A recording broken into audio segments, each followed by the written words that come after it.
آج ہم بات کریں گے گردے کی پتھری پہ۔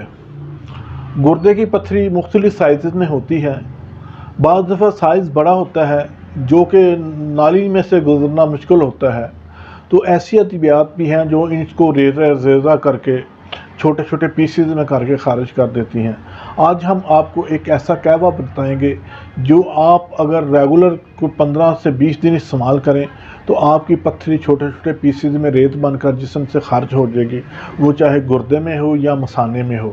تو اس کے لیے آپ نے دال کلتھی 9 ماشے لینی ہے، نمک سیندا یہ آپ نے 3 ماشے لینا ہے، اور سر پھوکا یہ 2 ماشے لینا ہے۔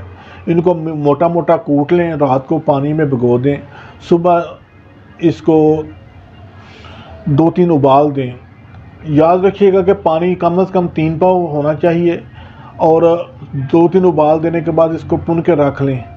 یہ دن میں 3 دفعہ آپ نے اس کو صبح دوپہر شام 1 کپ پینا ہے۔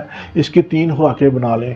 تو صبح کو جو پیشاب ہے وہ آپ ایک پیالی میں یا شیشے کے گلاس میں کر کے رکھ دیں تاکہ آپ کو پتہ چلے کہ اس میں سے ریت اور پتھری کا ذرات خارج ہو کے نیچے بیٹھ رہے ہیں کہ نہیں بیٹھ رہے۔